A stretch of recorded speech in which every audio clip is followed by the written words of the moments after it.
Okay, good morning friend. હવે છેલ્લા ઘણા સમયથી વિડીયો નહોતો મૂકી શકાયો. પ્રોબ્લેમ તમને બધાને ખબર જ છે. ઓકે, તો હવે ઓકે છે, સારું છે. તો રેગ્યુલર હવે વિડીયોની શરૂઆત કરી દઈશું.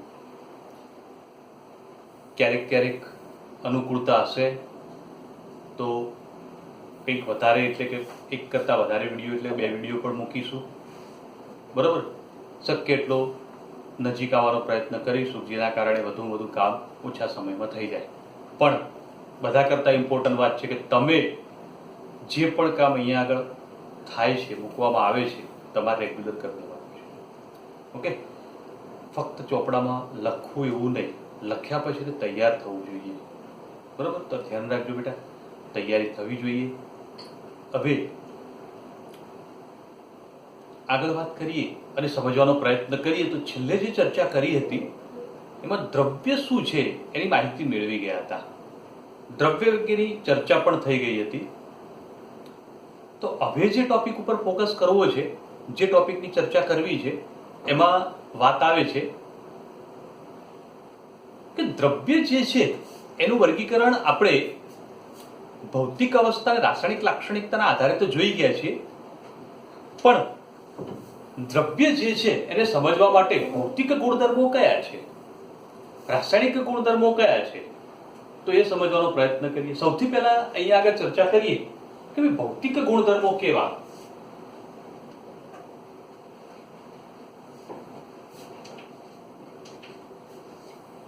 તો આવા એવા ગુણધર્મો છે કે જેમાં પદાર્થનું સંગઠન અથવા તેનું પ્રમાણ બદલ્યા સિવાય તમે એનું માપન કરી શકો છો, તો તેને ભૌતિક ગુણધર્મ તરીકે ઓળખવામાં આવે છે. શું? એનું સંગઠન નથી બદલવું, એનું પ્રમાણ નથી બદલવું, અને છતાં પણ આપણે એનું માપન કરી શકીએ છીએ. તો એવા પ્રકારના ગુણધર્મો ભૌતિક ગુણધર્મો છે.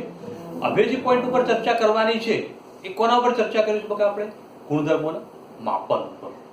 ઓકે, તો માપન માટે ચર્ચા કરવી છે. હવે ભૌતિક ગુણધર્મો જે છે એ કયા પ્રકારના? તો રંગ, વાસ, ગલનબિંદુ, ઉત્કલનબિંદુ, ઘનતા. જે તમે જુઓ, તમે સંગઠન, પ્રમાણ ગમે તે પ્રમાણમાં લઈ લો તો એ બદલાય નહીં, તો એ ભૌતિક કહેવાય. દાખલા તરીકે રંગ, તમે રંગની એક ડબ્બી લીધી હોય લાલ કલરની અને એ જ પીંછીમાં લઈને થોડો અલગ લો તો એ લાલ જ કહેવાય. ઓકે, તો કેમ? એનું પ્રમાણ ગમે તે લો છો તમે, છતાંય એ પોતાનો ગુણધર્મ નથી બદલતું. વાસ, તમે પરફ્યુમની આખી બોટલ લો, પરફ્યુમ ખાલી થોડો સ્પ્રે કરો, વાસ તો એ જ આવવાની, સુગંધ તો એ જ આવવાની છે. ઓકે, ગલન બિંદુ, ઉત્કલન બિંદુ, પાણીનું ઉત્કલન બિંદુ કેટલું? તો બધાને ખબર છે 100°C. પણ તમે એવું બોલો છો કે 1 કિલો પાણીનું ઉત્કલન બિંદુ 100 છે, 1 ગ્રામ પાણીનું ઉત્કલન બિંદુ અલગ છે? ના, પાણીનું ઉત્કલન બિંદુ, પાણી ગમે તેટલું હોય, કિલો હોય, 1 ગ્રામ હોય કે 1000 ગ્રામ હોય, તો મતલબ એ ભૌતિક છે. ઘનતા પણ એવી છે, પાણીની ઘનતા 1 છે, તો ગમે તેટલું પાણી લો એની ઘનતા 1 જ થાય. તો આ બધા ગુણધર્મો કેવા કહેવાય? પદાર્થના, દ્રવ્યના ભૌતિક ગુણધર્મો છે. ઓકે, તો ભૌતિક ગુણધર્મો અંગેની ચર્ચા કરી ગયા. રાસાયણિક ગુણધર્મો શું છે સમજીએ. તો ધ્યાન આપજો બકા, કે રાસાયણિક ગુણધર્મોનો અભ્યાસ કરવા માટે રાસાયણિક ફેરફાર થવો જોઈએ, રાસાયણિક લાક્ષણિકતા બદલાવી જોઈએ, કંઈક પરિવર્તન થવું જોઈએ, તો જ રાસાયણિક ગુણધર્મોનો અભ્યાસ કરી શકાય. તો એવા કયા ગુણધર્મો છે? તો એસિડિકતા, બેઝિકતા, દહનશીલતા, આ બધા રાસાયણિક ગુણધર્મો કહેવાય. એસિડિકતા, તો કોઈ પણ એસિડ હોય એની એસિડિક પ્રબળતા કેટલી, વધારે કે ઓછી? તો રાસાયણિક પ્રક્રિયા થયા પછી ખબર પડે કે એની એસિડિક પ્રબળતા વધારે છે કે ઓછી છે. તો રાસાયણિક ફેરફાર થવો જોઈએ. તમને એસિડ એક બીકરમાં આપ્યો હોય તો તમે કહી શકશો કે આ પ્રબળ છે કે નિર્બળ છે, વધારે છે કે ઓછો છે? તો એ ખબર નહીં પડે.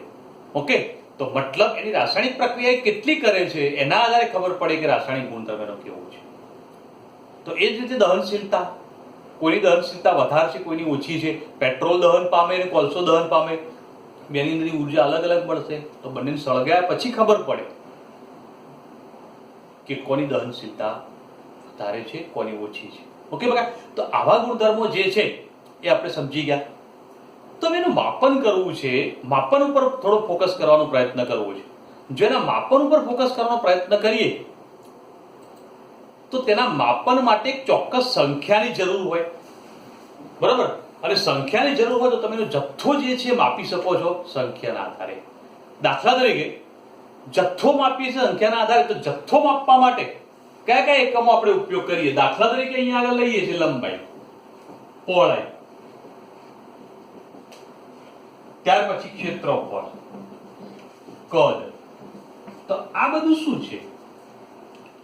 તો તમે અહીંયા આગળ માપવા માટે કોઈ ચોક્કસ સંખ્યાનો ઉપયોગ કરો છો.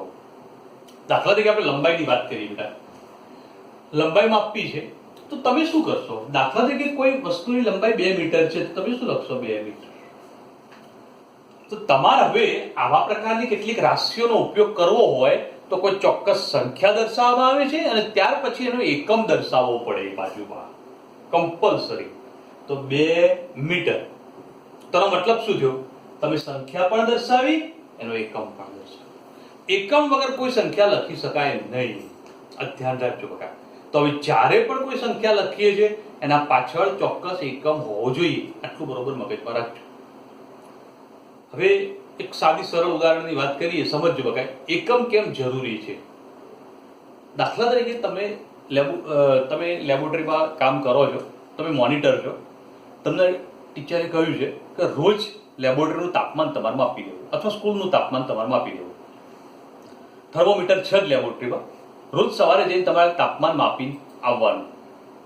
ઓકે, તો તમે તાપમાન માપ્યું, પહેલા દિવસે તમારું તાપમાન જે છે તમે લખીને આવ્યા 35.2, બીજા દિવસે તાપમાન લખીને આવ્યા 36.8, 37.1, 36.2, બરાબર. ત્યાર પછી 35.4 અને 37.8. 6 દિવસના 6 તાપમાન માપી દીધા.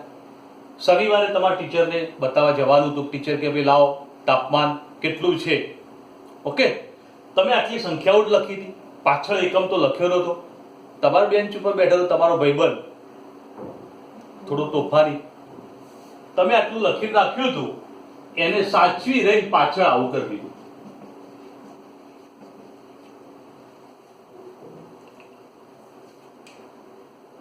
બોલો હવે શું થાય? તાપમાનના પાછળ કિલોગ્રામ લખી દીધું, ટીચરને જઈને બતાવ્યું, ટીચર તાપમાન, તો ટીચર કહે છે તાપમાન લખી લાવ્યો છે? શું લખી લાવ્યો છે? કે તાર ભાઈબંધોના વજન લખી લાવ્યો છે, બરાબર. તો આનો મતલબ શું થયો બગા? કે કોઈ સંખ્યા લખી હોય એના પાછળ ચોક્કસ એકમ લખવો જરૂરી છે, બરાબર. તો આ જે લખ્યું એના પાછળ શું હોવું જોઈએ બેટા? કિલોગ્રામ ન હોવું જોઈએ. તો તમારે એ લખ્યા પછી સ્પષ્ટતા કરી દેવી પડે, સેલ્સિયસ છે તો તમે પરફેક્ટ. ઓકે, પણ જો આવું એકલું લખી દીધું અને ભાઈબંધ તોફાની હોય તો તકલીફ થઈ જાય. ઓકે, તો અહીંયા આગળ શું કર્યું બગા આપણે? તો કોઈ પણ ભૌતિક રાશિની ચર્ચાની શરૂઆત કરી. ભાઈ કોઈ સંખ્યા લખીએ છીએ, કોઈ માપન કરીએ છીએ તો એના પાછળ એકમ લખવો જરૂરી છે, એકમ લખવો પડે. જો એકમ લખીશું તો બધું ઓકે. તો અહીંયા આગળ જે ચર્ચા કરી એ પ્રમાણે એકમ જરૂરી છે.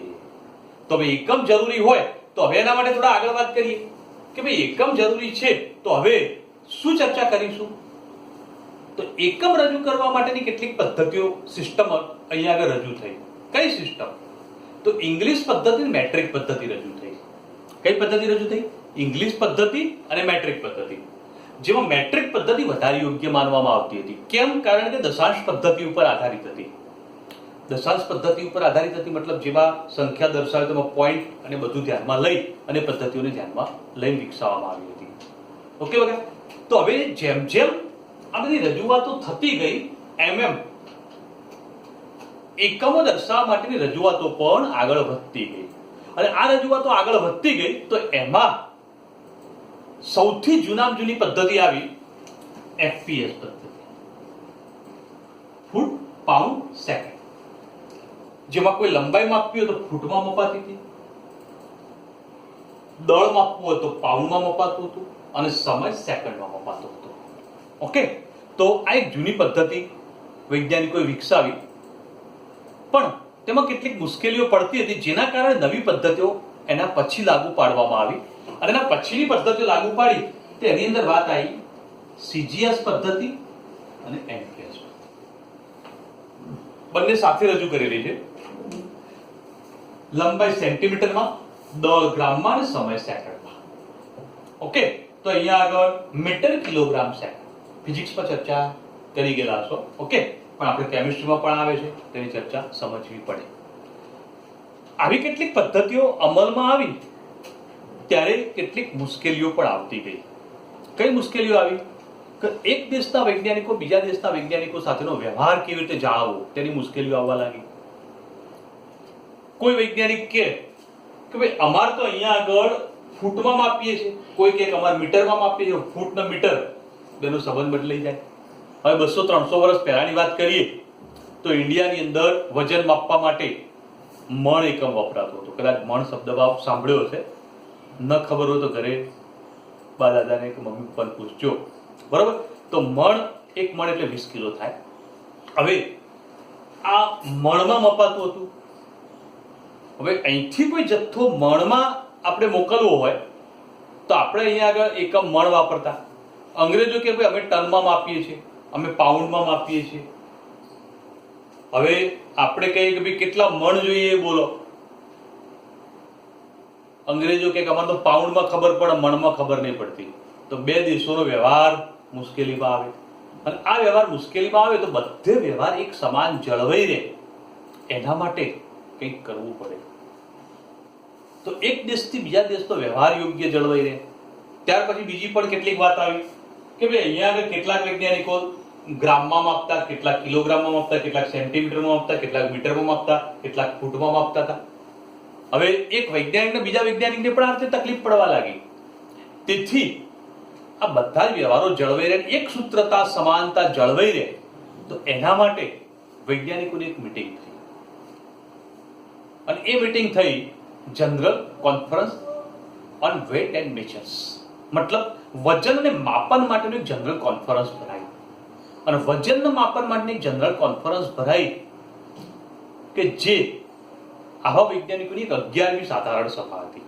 અને એ 11મી સાધારણ સભા જેને CGPM તરીકે ઓળખી, કોન્ફરન્સ જનરલ ડેશ પોઈન્ટ એટ મેજર્સ તરીકે ઓળખ્યા હતા. ફરીથી એકવાર બોલું છું, કોન્ફરન્સ જનરલ ડેશ points POINTS points at measures. બરાબર, તો આવી એક 11મી સાધારણ સભા ભરાઈ. અને 11મી સાધારણ સભા ભરાઈ અને એની અંદર એકમો નક્કી કરવા માટે કેટલીક સંધિ થઈ, કેટલાક કરાર થયા. અને આ જે કરાર થયા જેને મીટર કન્વેન્શન તરીકે ઓળખવામાં આવે છે. કે તે ઓળખી બघा, મીટર કન્વેન્શન. મીટર કન્વેન્શન તરીકે ઓળખાતી આવી એક સંધિ જે છે એ શું છે? તો ઇન્ટર ગવર્મેન્ટલ ટ્રીટી ઓર્ગેનાઇઝેશન એક આખું ઓર્ગેનાઇઝેશન કામ કરે છે. બરાબર, કે જે આ વૈજ્ઞાનિકો જે છે એની એકમ પદ્ધતિઓ બધું ભેગું કરી નવી પદ્ધતિઓ અમલમાં લાવે. અને આ બધું ક્લિયર થયું, મીટિંગ થઈ ગઈ, સાધારણ સભા થઈ ગઈ. અને એના પછી વૈજ્ઞાનિકોએ નક્કી કર્યું કે ભાઈ નવી એક પદ્ધતિ અમલમાં લાવવી. આ બધી પદ્ધતિઓ વાપરી શકો તમે તમારી અનુકૂળતાએ, પણ વિજ્ઞાનની અંદર એક નવી એકમ પદ્ધતિ અમલમાં લાવવી, જેને આપણે SI એકમ પદ્ધતિ તરીકે ઓળખીશું. લી સિસ્ટમી ઇન્ટરનેશનલ યુનિટ્સ. SI એટલે લી સિસ્ટમી ઇન્ટરનેશનલ યુનિટ્સ, ફ્રાન્સ શબ્દ છે. બરાબર, તો આપણે અહીંયા ક્લિયર કરી શકીએ છીએ. ધ્યાનમાં રાખજો. હવે આ SI એકમ પદ્ધતિ જે અમલમાં આવી, જેમાં મૂળભૂત 7 રાશિઓ, અને મૂળભૂત 7 રાશિઓ કઈ છે ફિઝિક્સમાં જોઈ ગયા છો, છતાંય આપણે આ રાશિઓ સમજવાનો પ્રયત્ન કરીશું. પરંતુ અહીંયા આગળ એક વાત ધ્યાન રાખો બઘા, કે આવી કોઈ પણ એકમ પદ્ધતિ અમલમાં આવે એનું આખું વૈજ્ઞાનિકોનું સંમેલન થાય. 11મી સાધારણ સભા ભરાઈ, આપણે વાત કરી ગયા. બરાબર, આખી આ સંમેલનની વાત કરી, આખી ચર્ચા કરી. પણ આ SI એકમ પદ્ધતિ જે અમલમાં એને માન્યતા કોણ આપે, કોણ એને માન્ય કરે? તો બે સંસ્થાઓ આખા વિશ્વની અંદર, કોઈ પણ તત્વ હોય, કોઈ પણ નવી રિસર્ચ હોય, કોઈ નવો નિયમ હોય, તો એને માન્યતા આપવા માટે બે સંસ્થા કામ કરે છે. અને એ સંસ્થા છે IUPAC અને IUPAP. IUPAC અને IUPAP international union of pure and applied chemistry, international union of pure and applied physics. Okay, chemistry માટે આ સંસ્થા છે, ફિઝિક્સ માટે આ સંસ્થા છે, પણ બંનેની અંદર ભેગા કોઈ નિયમો લાગુ પાડવાના. દાખલા કે SI એકમ પદ્ધતિ તો ફિઝિક્સમાં ભણી ગયા, કેમિસ્ટ્રીમાં પણ ભણવાનું છે, કારણ કે એકમ પદ્ધતિ બધામાં લાગુ પડવાની છે. અને જો આવી એકમ પદ્ધતિ બધામાં લાગુ પડતી હોય તો એ નિયમો બંને સંસ્થાઓ સાથે મળીને કામ કરે છે અને આવા નિયમો લાગુ પાડે છે. તો આવી SI એકમ પદ્ધતિમાં મૂળભૂત 7 રાશિઓ સ્વીકારી. મૂળભૂત 7 રાશિઓ કઈ કઈ સ્વીકારી તો એના વિશે ચર્ચા કરીશું. પણ અત્યાર સુધીમાં આપણે જેટલી પણ આ ચર્ચા કરી ફક્ત અને ફક્ત એક પ્રાઇમરી માહિતી છે. પરીક્ષામાં અત્યાર સુધીમાં લગભગ આમાંથી કોઈ પ્રશ્ન પૂછાયો નથી, બહુ ટેન્શન કરતા નહીં. હવે જે ટોપિકની ચર્ચા કરીશું એ ધ્યાન રાખજો. SI એકમ પદ્ધતિની 7 એકમ પદ્ધતિઓ આપણે સમજી લઈએ અને જોઈ લઈએ. હવે 7 SI એકમ કયા કયા છે બધા તમે જાણો જ છો, છતાં એકવાર જોઈ લઈએ, સમજી લઈએ, ક્લિયર કરી દઈએ. બરોબર? તો ધ્યાન આપો કે ભાઈ પહેલા તો SI એકમ કયો, ત્યાર પછી SI એકમની સંજ્ઞા, બરોબર, ત્યાર પછી SI એકમ કયો છે એનો અને એની સંજ્ઞા. તો અહીંયા આગળ સૌથી પહેલા આપણે જે ચર્ચા કરીએ છીએ એની વાત સમજીશું અને ક્લિયર કરીશું. ધ્યાન આપજો અને સમજજો. બગા કે ભાઈ કઈ સૌથી પહેલા તો લંબાઈ લઈએ. લંબાઈ એટલે લેન્થ કહેવાય, અને લેન્થ હોય તો એની સંજ્ઞા L છે. લંબાઈ માપીશું કયા એકમમાં તો માપનનો એકમ, તો માપીશું મીટરમાં, અને મીટરની સંજ્ઞા છે. ઓકે, તો બહુ સરળ અને સીધી વાત છે. ચલો એના પછી બીજી વાત કરીએ લંબાઈ પછી, તો વાત આવે છે દળ. દળ એટલે માસ છે. દળ એટલે માસ, માસ એટલે સંજ્ઞા m છે. માપીશું કિલોગ્રામમાં અને તેનો એકમ છે, સંજ્ઞા છે kg. એકમ કિલોગ્રામ છે, સંજ્ઞા kg છે. ઓકે, ચલો હવે વાત આવશે સમય. સમય એટલે ટાઈમ થાય, અને ટાઈમ એટલે એની સંજ્ઞા t છે. માપીશું સેકન્ડમાં અને સેકન્ડ એટલે એની સંજ્ઞા s છે.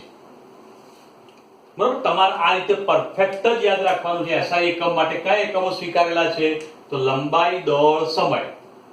બરોબર? તો પહેલા લંબાઈની સંજ્ઞા L છે, તેનો એકમ મીટર છે, તેની સંજ્ઞા m છે.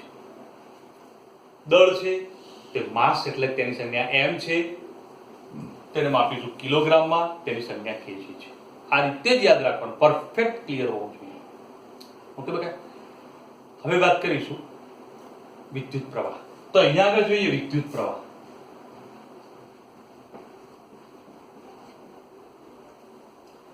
વિદ્યુત પ્રવાહ જે છે એ શું છે તો અહીંયા આગળ આપણે એને I દર્શાવીશું, ઇન્ડક્શન.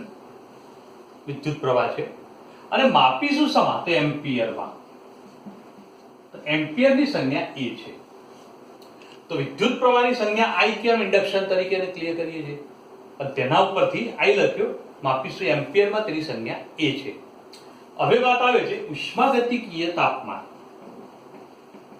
ઉષ્માગતિકી શબ્દ વાપરો, થર્મોડાયનેમિક શબ્દ પણ બોલી શકો, કારણ કે ઇંગ્લિશ શબ્દ થર્મોડાયનેમિક્સ છે, ગુજરાતી શબ્દ ઉષ્માગતિશાસ્ત્ર છે. ઓકે, તો અહીંયા આગળ ઉષ્માગતિકીય તાપમાન, તાપમાન છે, ટેમ્પરેચર છે, એની સંજ્ઞા T છે. માપીશું કેલ્વિનમાં, અને કેલ્વિન હોય તો તેની સંજ્ઞા કેપિટલ K છે. કેપિટલ K લેજો. ઓકે, ચલો કમ્પ્લીટ. તો અહીંયા આગળ વાત ક્લિયર થઈ ગઈ. હવે વાત આવે પદાર્થનો જથ્થો. જથ્થો જે છે એ ન્યુમેરિકલ દર્શાવે છે, અને ન્યુમેરિકલ એક સંજ્ઞા n તરીકે ક્લિયર કરીએ છીએ. કોઈ પણ પદાર્થનો જથ્થો માપવો હોય તો મોલમાં મપાય, અને મોલ હોય તો MOL લેવાય. બરોબર? તેની સંજ્ઞા MOL, મોલ તરીકે આપણે દર્શાવીશું અને ક્લિયર કરીશું. હવે 6 એકમો થઈ ગયા. છેલ્લું છે અહીંયા આગળ પ્રદીપ્ત તીવ્રતા. ક્યારેક જ્યોતિ તીવ્રતા પણ શબ્દ વપરાય છે. બરોબર? કોઈ જ્યોત ઉત્પન્ન થતી હોય તો એની તીવ્રતા કેટલી, તો એ તીવ્રતા માટે પણ આપણે લઈ શકીએ છીએ. એના માટે સંજ્ઞા છે આઈવી. માપીશું કેન્ડેલામાં. કેન્ડેલાની સંજ્ઞા સીડી. ઓકે, તો અહીંયા આગળ આઈવી લખ્યું છે. ઇન્ટેન્સિટી વેલ્યુ મતલબ એની જ્યોત જે છે એની તીવ્રતાની વેલ્યુ કેટલી છે એ દર્શાવે છે અને કેન્ડેલામાં મપાય છે સીડી તરીકે દર્શાવીશું. ઓકે, તો સાથે સાથ મૂળભૂત એસઆઈ એકમ પદ્ધતિમાં સ્વીકારેલી રાશિઓ કઈ છે તે ક્લિયર કરી ગયા. ધ્યાન આપજો, દરેકની સંજ્ઞા સાથે ક્લિયર કરીશું અને આપણે ક્લિયર કરી ગયા. આઈ શું છે, આઈવી શું છે, એન શું છે, ટી શું છે, આ ટી શું છે, બધી સંજ્ઞાઓ એના શબ્દો સાથે આપણે વાત ક્લિયર કરીશું. બરાબર, તો ધ્યાન આપજો બકા અને તૈયાર કરી દેજો. ગમે ત્યારે પૂછી આવડી જવું જોઈએ. આના ઉપરથી એમસીક્યુ પૂછાયેલા છે. ઓકે, હવે આ જેટલી 7 રાશિઓ છે તો દાખલા તરીકે અહીંયા આગળ લંબાઈનો એકમ મીટર છે, તો 1 મીટર ક્યારે થયું કહેવાય એવો પ્રશ્ન આપણને થાય. કિલોગ્રામ, તો 1 કિલોગ્રામ કોને કહેવાય? સેકન્ડ, તો 1 સેકન્ડ ક્યારે થઈ કહેવાય? 1 કિલોગ્રામ, તો 1 કિલોગ્રામનો બાટ લઈને મૂકો એટલે 1 કિલોગ્રામ થઈ જ જાય ને સાહેબ. પણ 1 કિલોગ્રામનો બાટ આટલું જ થાય એવું નક્કી કોણે કર્યું? 1 મીટર, તો 1 મીટર એટલે કેટલું? આ 1 મીટર. કોકનો હાથ લાંબો હોય તો વધારે જાય, કોકનો હાથ ટૂંકો તો ઓછું જાય, એવું નથી. તો વિજ્ઞાનની અંદર એનો ચોક્કસ ડેફિનેશન છે. ચોક્કસ ડેફિનેશન એટલે શું? તો 1 મીટર ક્યારે થયું કહેવાય? 1 એમ્પિયર ક્યારે થયું કહેવાય? 1 કેલ્વિન તાપમાન ક્યારે થયું? 1 કેલ્વિન એટલે શું? 1 મોલ એટલે કેટલો જથ્થો કહેવાય? અને કેન્ડેલા એટલે શું? તો એ બધાની ડેફિનેશન હવે સમજવી છે અને ક્લિયર કરવી છે. ઓકે બરાબર, તેને સમજવાનો આપણે ટ્રાય કરીએ, ચર્ચા. હવે બેટા 7 ભૌતિક આપણે 7 એસઆઈ એકમ પદ્ધતિની જે રાશિઓ જોઈ ગયા, સાથે 7 રાશિઓ શું છે મેં તમને હમણાં જ વાત કરી એ પ્રમાણે કે ભાઈ 1 મીટર કેટલું થયું કહેવાય તે ચર્ચા કરીશું, સમજીશું. સૌથી પહેલા મીટર શું છે? તો મીટરની વાત કરીએ, સમજીએ વખત ધ્યાન આપજો. દરેક વ્યાખ્યા વૈજ્ઞાનિક ભાષામાં રજૂ કરેલી છે. દરેકનું ડેફિનેશન કંઈ વિશિષ્ટ છે, એટલે સાદી સરળ ભાષામાં ખબર પડે એવી વાત નથી. ઓકે, તો ધ્યાન આપજો. સૌથી પહેલા મીટર એટલે શું? 1 મીટર ક્યારે થયું કહેવાય? તો સેકન્ડના 1/299,792,458 ભાગમાં પ્રકાશના કિરણે શૂન્ય અવકાશમાં જે પથ લંબાઈ અથવા જે અંતર કાપ્યું હોય તેને 1 મીટર કહે છે. ચલો સમજો ફરીથી એકવાર. દાખલા તરીકે 1 સેકન્ડ. 1 સેકન્ડમાં પ્રકાશનું કિરણ છે અથવા કણ છે, એ કણ જે અંતર કાપે, બરાબર, એ અંતર નથી લેવાનું. સેકન્ડના આટલા ભાગમાં, મતલબ સેકન્ડનો આટલો હિસ્સો લેવાનો. અને સેકન્ડના આટલા ભાગમાં કેટલો ભાગ? તો 1/299,792, બરાબર, અને 458 ભાગમાં સમયમાં, એટલે કે આટલા સેકન્ડમાં શૂન્ય અવકાશમાં પ્રકાશના કિરણે જે પથ લંબાઈ અથવા જે અંતર કાપ્યું 1 મીટર થયું કહેવાય. તો તમને એમ થાય કે સેકન્ડના આટલા ભાગમાં 1 મીટર અંતર કાપી દે તો ખરેખર પ્રકાશનું કિરણ 1 સેકન્ડમાં કેટલું અંતર કાપતું હશે? આપણા નોલેજ માટે ખાલી ચર્ચા કરીએ તો 1 સેકન્ડમાં 3 લાખ કિલોમીટર અંતર કાપે. 3 લાખ કિલોમીટર. તમે એક બોલો, 3 લાખ કિલોમીટર જતું રહે પ્રકાશનું કિરણ. 2 થાય, બીજી સેકન્ડ થાય એટલે 6 લાખ કિલોમીટર, ત્રીજી સેકન્ડ થાય એટલે 9 લાખ કિલોમીટર. તો હવે 3 લાખ કિલોમીટર 1 સેકન્ડમાં કાપે તો 1 સેકન્ડનો આટલો ભાગ લઈ લેવાનો અને એ ભાગમાં જે અંતર કપાયું 1 મીટર થયું કહેવાય. બોલો, હવે મીટર વાળી વાત બેસે જ મગજમાં? તો ધ્યાન રાખજો. ઓકે, તો મીટરની વ્યાખ્યા અહીંયા આગળ સમજી ગયા, ક્લિયર કરી ગયા. હવે વાત આવે છે દળની. તો દળનો એકમ કિલોગ્રામ હતો, તો અહીંયા આગળ હવે વાત કરીશું કિલોગ્રામ. તો 1 કિલોગ્રામ ક્યારે થયું કહેવાય? તો હવે એની વાત કરીએ. કિલોગ્રામની વાત પણ બહુ સરળ અને સીધી જ છે કે ભાઈ 1 કિલોગ્રામ એટલે આંતરરાષ્ટ્રીય આદિરૂપ અથવા પ્રોટોકોલ મુજબ નું જે દળ લેવામાં આવે છે જેને 1 કિલોગ્રામ કહે છે. આ તો વ્યાખ્યામાં કઈ કશું જ નથી. આંતરરાષ્ટ્રીય આદિરૂપ પ્રોટોકોલ મુજબ નું જે દળ છે એ દળને 1 કિલોગ્રામ કહે છે. આંતરરાષ્ટ્રીય આદિરૂપ પ્રોટોકોલ શું છે તો એ વાત સમજવી છે. બુકમાં નથી આપી, આપણા નોલેજ માટે ચર્ચા કરીશું, સમજીશું. ઓકે બકા, આંતરરાષ્ટ્રીય પ્રોટોકોલ શું છે, આદિરૂપ શું છે તો ધ્યાન આપો. 90% પ્લેટિનમ અને 10% ઇરિડિયમ બે ધાતુઓ છે.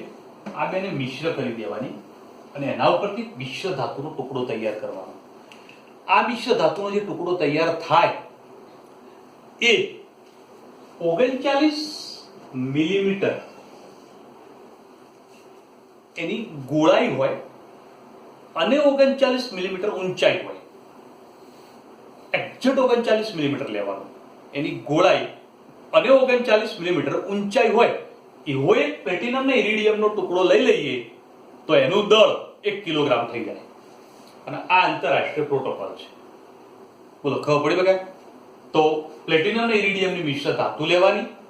એ મિશ્ર ધાતુ લઈ શું કરવાનું? 39 મિલીમીટર ગોળાઈ અને 39 મિલીમીટર ઊંચાઈ હોય એવો મિશ્ર ધાતુનો એક ટુકડો બનાવવાનો આટલો. અને એ ટુકડો જે તૈયાર થાય એનું દળ 1 કિલોગ્રામ એક્ઝેક્ટ હોય. તો આની વ્યાખ્યા પણ થોડી વિશિષ્ટ છે. ઓકે, તો ધ્યાન રાખજો. 1 કિલોગ્રામ ક્યારે થયું? આંતરરાષ્ટ્રીય આદિરૂપ પ્રોટોકોલ શું છે એના ઉપરથી આ વ્યાખ્યા રજૂ કરી છે.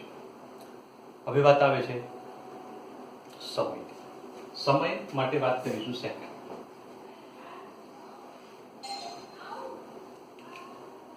સેકન્ડ શું છે? 1 સેકન્ડ ક્યારે થઈ કહેવાય? તો તમે કહો સાહેબ ઘડિયાળમાં સેકન્ડ કાંટો એક ખસે એટલે 1 સેકન્ડ થઈ ગઈ. આ તો આપણે સીધી વાત કરી છે. એકચ્યુઅલીમાં 1 સેકન્ડ ક્યારે થઈ કહેવાય? તો એકચ્યુઅલીમાં 1 સેકન્ડ છે વૈજ્ઞાનિક ભાષાની અંદર એનું ડેફિનેશન ક્લિયર કર્યું છે. બરાબર?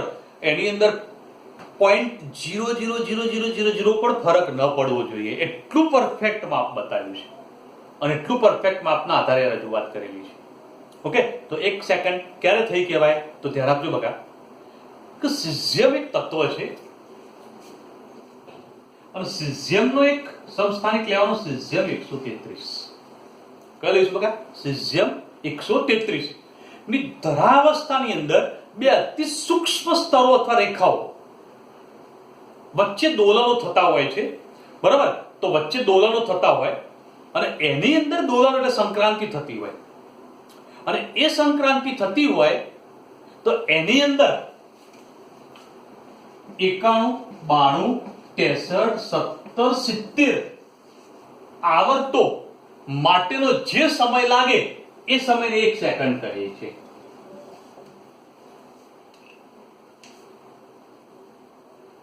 ફરીથી એક વાર ચાલો ધ્યાન આપજો. સિઝિયમ 133. સિઝિયમ 133 ની ધરાવસ્થામાં, ધરાવસ્થાનો મતલબ પહેલા એ સમજી લઈએ. કોઈ પણ પરમાણુ તમે લો ને, દાખલા તરીકે કાર્બન લઈએ. તમે 10મા ધોરણમાં ઇલેક્ટ્રોન રચના વિશે થોડું સમજ્યા હશો. કાર્બનનો પરમાણુ ક્રમાંક 6 થાય. હવે જો 6 થતો હોય તો એ પરિસ્થિતિની અંદર શું થશે બકા? તો કાર્બન જે છે એનું કેન્દ્ર છે, તેના પછી એની બહારની કક્ષાઓ છે. અહીંયા આગળ 2 ઇલેક્ટ્રોન હોય, ત્યાર પછી 1, 2, 3 અને 4 ઇલેક્ટ્રોન. આ પરિસ્થિતિની અંદર જે ગોઠવણી થઈ ગઈ એ સ્થિર છે, એની ધરાવસ્થા કહેવાય. બરાબર? તો એ સિઝિયમ માટે વાત કરવાની. જે મેં કાર્બનની વાત સમજાવી, તમારે કાર્બન નથી લેવાનું. કાર્બન તમે ખાલી સમજાવવા માટેનું ઉદાહરણ આપ્યું છે.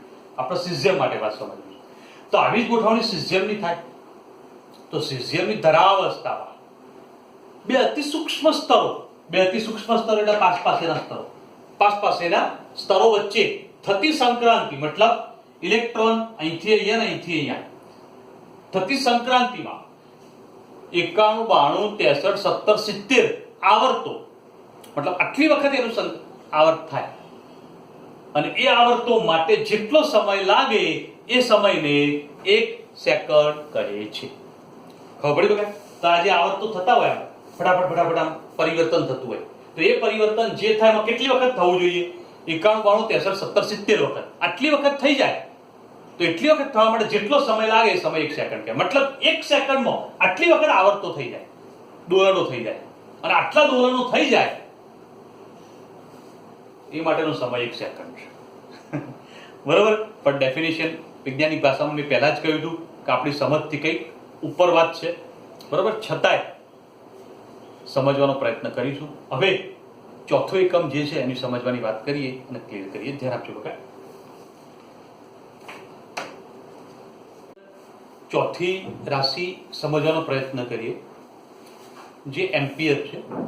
એક એમ્પિયર ક્યારે થયું કહેવાય તો એને સમજવાનો પ્રયત્ન કરીશું. તો અહીંયા આગળ એક એમ્પિયર ક્યારે થશે તો ધ્યાન આપજો બકા કે તમે એક એવો અચળ પ્રવાહ કે જે અનંત અંતરના બે સમાંતર વાહકો કે જેમનો આડછેદ અતિ નહિવત હોય અને 1 મીટર અંતરે એકબીજાથી ગોઠવાયેલા હોય. સમજો, અનંત અંતરના બે સમાંતર વાહકો, આવા બે સમાંતર વાહકો છે, આમનો આડછેદ અતિ નહિવત છે અને 1 મીટર અંતરે તે ગોઠવાયેલા હોય. કેટલે અંતરે ગોઠવાય છે? 1 મીટર અંતરે ગોઠવાયેલા હોય ત્યારે આ બે વાહકો વચ્ચે કંઈક બળ લાગે છે. કેટલું? તો એ બંને વાહકો વચ્ચે 2 × 10⁻⁷ ન્યૂટન પ્રતિ મીટર જેટલું બળ લાગે ત્યારે એની અંદરથી જે પ્રવાહ પસાર થયો એ પ્રવાહ 1 એમ્પિયર થયો કહેવાય. ફરીથી એક વાત, ચલો ધ્યાન આપજો બકા. અનંત અંતરે ગોઠવાયેલા બે સમાંતર વાહકો છે જેમનો આડછેદ અતિ નહિવત છે અને 1 મીટર અંતરે ગોઠવાયેલા છે. અનંત અંતરે છે પણ તેમના બંને વચ્ચેનું અંતર કેટલું? 1 મીટર છે. આડછેદ અતિ નહિવત છે અને આની અંદર જ્યારે અચળ પ્રવાહ દાખલ કરવામાં આવે, એવો કોઈ અચળ પ્રવાહ દાખલ કરીએ ત્યારે એની અંદર 2 × 10⁻⁷ ન્યૂટન પ્રતિ મીટર જેટલું બળ ઉત્પન્ન થાય. તો આની અંદર પસાર થયેલો પ્રવાહ એ કેટલો થયો કહેવાય? 1 એમ્પિયર થયો કહેવાય. બોલો બકા, એમ્પિયરની વ્યાખ્યા ક્લિયર કરી શકશો? તો ધ્યાન રાખજો. એમ્પિયરમાં આગળ જે વાત કરી એનું ગોઠવણીનું વર્ણન કર્યું છે. અનંત અંતરે બે વાહકો સમાંતર રીતે ગોઠવાયા છે, આડછેદ અતિ નહિવત છે, 1 મીટર અંતરે છે. બરાબર, આટલું એનું વર્ણન છે કે વાહક કેવી રીતે ગોઠવ્યા. અને પછી વાત કરીશું કે જ્યારે એની અંદર અચળ પ્રવાહ દાખલ કરવામાં આવે ત્યારે એની અંદર કેટલું બળ ઉત્પન્ન થાય? 2 × 10⁻⁷ ન્યૂટન પ્રતિ મીટર જેટલું બળ ઉત્પન્ન થાય તો એની અંદર જે પ્રવાહ પસાર થયો 1 એમ્પિયર થયો કહેવાય. સીધી સરળ વાત છે. ઓકે, તો એમ્પિયરની વાત કરી ગયા, સમજી ગયા. હવે વાત આવે છે બીજી, ઉષ્માગતિકીય તાપમાન. બરાબર, તો ઉષ્માગતિકીય તાપમાન જે છે એની અંદર વાત આવે છે કેલ્વિન. 1 કેલ્વિન ક્યારે થયું કહેવાય તો એ સમજવાનો પ્રયત્ન કરીએ કે ભાઈ પાણીના ત્રિબિંદુએ ઉષ્માગતિકીય રીતે 1/273.16 ભાગ લેવામાં આવે ત્યારે જે મૂલ્ય મળે એને 1 કેલ્વિન કહેવાય. પાણીના ત્રિબિંદુએ, પાણીનું ત્રિબિંદુ કેટલું? તો પાણીનું ત્રિબિંદુનું મૂલ્ય છે 273.16. આ પાણીનું ત્રિબિંદુ કહેવાય. એનો 1/273.16 ભાગ, હવે એનો જેટલો ભાગ નીકળી ગયો તો જે વધ્યું 1 કેલ્વિન થઈ જાય. બોલો, ક્લિયર? પાણીનું ત્રિબિંદુ એટલે શું? પ્રશ્ન થાય ત્રિબિંદુ એટલે શું? ત્રિબિંદુનો મતલબ એવું તાપમાન કે જે તાપમાને પાણી ત્રણેય અવસ્થા ધરાવતો હોય, ઘન અવસ્થા, પ્રવાહી અવસ્થા અને વાયુ અવસ્થા, અને ત્રણેય અવસ્થાઓ તેની હાજર હોય એવું જે તાપમાન છે તેને ત્રિબિંદુ કહેવાય. અને પાણીના ત્રિબિંદુના 1/273.16 ભાગ જે મળે 1 કેલ્વિન થઈ જાય. બોલો, કેલ્વિનની વ્યાખ્યા કમ્પ્લીટ ક્લિયર થઈ જાય છે? ઓકે, સરસ. હવે વાત આવે છે એના પછી જથ્થો. બરોબર, તો પદાર્થનો જથ્થો શું છે? તો જથ્થો શું છે સમજવાનો પ્રયત્ન કરીશું. તો અહીંયા આગળ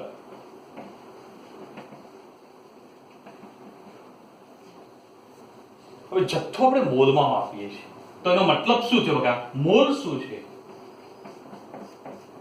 1 મોલ ક્યારે થયું કહેવાય તો અહીંયા આગળ આપણે એને સમજવાનો પ્રયત્ન કરીશું. તો ધ્યાન આપજો બકા, કોઈ પણ પ્રણાલી લીધી હોય એમાં પદાર્થનો જથ્થો એ 0.012 કિલોગ્રામ કાર્બન 12 ના પરમાણુઓ લેવામાં આવે. શું લઈશું? ફરીથી એકવાર, કાર્બન 12 લેવાનો, પણ કેટલો લેવાનો? 0.012 કિલોગ્રામ કાર્બન 12 લેવામાં આવે તો એની અંદર રહેલા પરમાણુની પ્રાથમિક સ્પીસીસ એના પરમાણુઓની પ્રાથમિક સ્પીસીસ નો જે જથ્થો બને એ જથ્થો 1 મોલ થયો કહેવાય. બરાબર, વ્યાખ્યા બુકમાં આપેલી જ છે, પણ આપણે ખાલી સમજવાની છે. ફરીથી એકવાર બોલું બકા, શું છે? કોઈ પણ પદાર્થ લઈ લઈએ કે જેનો જથ્થો કેટલો લેવાનો? 0.012 કિલોગ્રામ. પણ કોનો?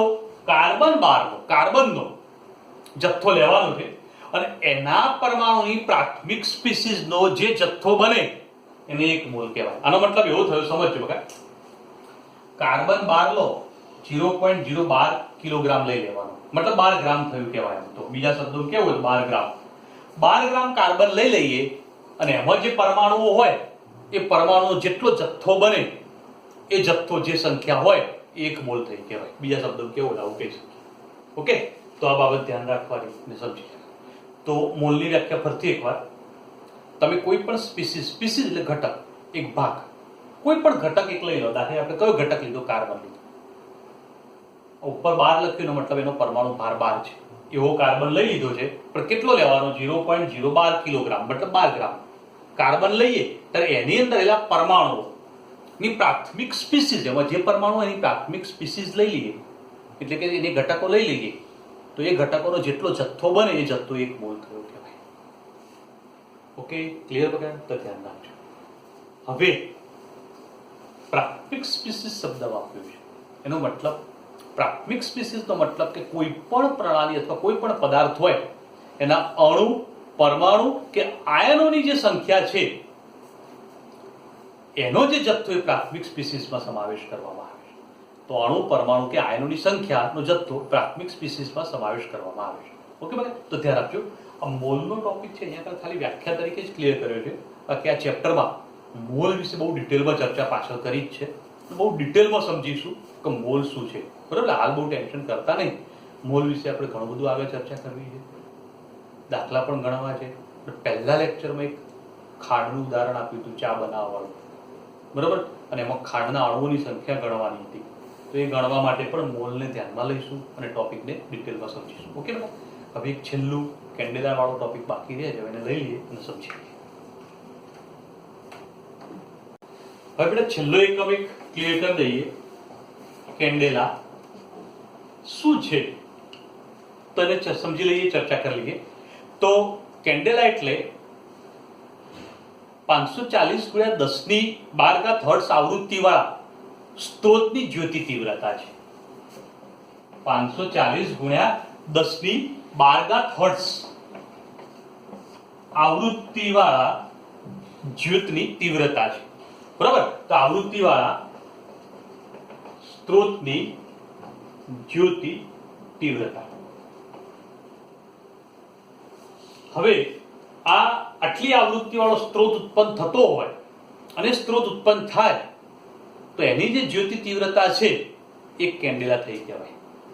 બીજા શબ્દોમાં વાત કરીએ અને સમજવાનો પ્રયત્ન કરીએ તો ધ્યાન રાખો બકા કે એક વર્ણી વિકિરણ છે. દાખલા તરીકે કોઈ જ્યોત અહીંથી ઉત્પન્ન થઈ અને એની અંદરથી એક જ વિકિરણ બહાર નીકળે તો એક વર્ણી વિકિરણ કહેવાય.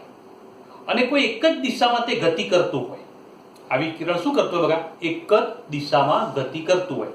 તો ફરીથી એકવાર, કોઈ એક સ્ત્રોત છે, એની અંદરથી કોઈ જ્યોત ઉત્પન્ન થઈ અને એની અંદરથી એક વર્ણી વિકિરણ કોઈ એક જ દિશામાં ગતિ કરતું હોય ત્યારે એ વિકિરણની તીવ્રતા, જે વિકિરણ ઉત્પન્ન થયું એની તીવ્રતા 1/683 વોટ પ્રતિ સ્ટર્ડિયન હોય. બરાબર, તો એને શું કહેવામાં આવે છે? તો એક કેન્ડેલા તરીકે ઓળખવામાં આવે છે. હવે ફરીથી એકવાર સમજીએ બકા. પહેલા તો અહીંયા આગળ સમજી લો કે 540 × 10⁻12 હર્ટ્ઝ આવૃત્તિ વાળા જ્યોતની તીવ્રતા છે. હવે આટલા હર્ટ્ઝ અંદરથી પ્રકાશ ઉત્સર્જિત થતો હોય. હવે હર્ટ્ઝ એટલે શું પહેલા તે સમજી લઈએ, અને આવૃત્તિ એટલે શું તે સમજી લઈએ. આવૃત્તિનો એકમ હર્ટ્ઝ છે. આવૃત્તિ એટલે શું સમજી લઈએ. દાખલા તરીકે અહીંથી એક સ્ત્રોત છે, એની અંદરથી એક વર્ણી વિકિરણ બહાર નીકળે છે. આવું એક વર્ણી વિકિરણ બહાર નીકળ્યું, એક જ દિશામાં ગતિ કરે છે એવું આપણે બોલ્યા વચ્ચે. બરાબર, અને એક જ દિશામાં ગતિ કરતો હોય ત્યારે તમે એક વાત જાણો છો બકા, આ બિંદુ છે શૃંગ છે ને આ ગર્ત છે. આ ફરીથી શૃંગ અને આ ગર્ત. કોઈ પણ બે શૃંગ વચ્ચેનું અંતર જે હોય એને લેમ્બડા કહેવાય, અથવા બે ગર્ત વચ્ચેનું અંતર લેમ્બડા કહેવાય. હવે ધ્યાન આપો, કોઈ એક જગ્યાએથી એક સેકન્ડમાં પસાર થયેલા શૃંગ અથવા ગર્તની સંખ્યા જે છે એને તેની આવૃત્તિ કહેવાય. તો આવૃત્તિ શું થઈ ખબર પડી? એક સેકન્ડમાં જેટલા શૃંગ પસાર થઈ જાય એ જેટલી સંખ્યા બને એને એની આવૃત્તિ કહેવાય. તો એક સેકન્ડમાં કેટલા પસાર થયા? 540 × 10⁻12 હર્ટ્ઝ આવૃત્તિ બતાવે. મતલબ એક સેકન્ડમાં આટલા પસાર થઈ ગયા. અને એક સેકન્ડની અંદર આટલા શૃંગ અથવા ગર્ત પસાર થઈ જાય તો એ વખતે આ જે જ્યોત ઉત્પન્ન થઈ એની તીવ્રતા એક કેન્ડેલા થઈ કહેવાય. બોલો, હવે કેન્ડેલા ખબર પડી? એક કેન્ડેલા ક્યારે થયું કહેવાય? તો ફરીથી એકવાર, આટલી આવૃત્તિના સ્ત્રોતની તીવ્રતા, મતલબ એની આવૃત્તિ કેટલી હોય છે? 540 × 10⁻12 હર્ટ્ઝ. તો એક સેકન્ડમાં 540 × 10⁻12 શૃંગ બહાર નીકળી જાય અને એવું જે વિકિરણ અહીંથી પસાર થયું એની તીવ્રતા એક કેન્ડેલા થઈ કહેવાય. બોલો, હવે કેન્ડેલા વાળી વાત. ઓકે, બીજા શબ્દો શું કહ્યું હતું બકા? આ પ્રકારનું કિરણ જ્યારે બહાર નીકળતું ત્યારે તીવ્રતા 1/683 વોટ પ્રતિ સ્ટર્ડિયન હોવી જોઈએ. જે બહાર નીકળે ત્યારે તીવ્રતા આટલી હોવી જોઈએ, વોટ પ્રતિ સ્ટર્ડિયન. સ્ટર્ડિયન વાળો શબ્દ પણ થોડો સમજી લઈએ અને ક્લિયર કરી દઈએ. તો દાખલા તરીકે આ એક ભાગ છે ઉત્સર્જકનો, એનું કેન્દ્ર છે, ત્રિજ્યા છે. તો આટલો ભાગ જે આવે બરોબર, એનું ક્ષેત્રફળ કહેવાય અને આ એનું આર કહેવાય. તો આર અને એ, તો a/r² લઈ લઈએ તો એ સ્ટર્ડિયન થયું કહેવાય. બરોબર? તો ધ્યાન રાખજો બકા.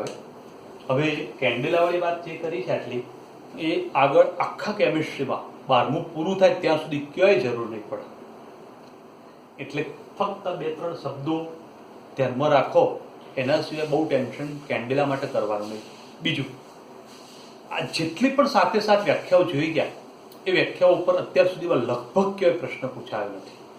પણ તમને એમ થાય સાહેબ શું કરા ચલાવી તા બુકમાં આપ્યું છે તો મારે સમજાવવું પડે, બરોબર? નહીં તો તમે કહેશો સાહેબ તમે ઉડાડી દીધું, બરોબર? એટલે આપણે સમજી લીધું, ક્લિયર કરી દીધું, બરોબર? બાકી બહુ ટેન્શન આ ટોપિક માટે કરતા નહીં. એટલે 7 રાશિઓ ખાલી તૈયાર કરી દેજો, એની વ્યાખ્યાઓ માટે બહુ ટેન્શન ના કરતા. ઓકે, ચલો ક્લિયર. નેક્સ્ટ ચર્ચા નેક્સ્ટ એપિસોડમાં કરીશું. ચલો, ગુડ ડે.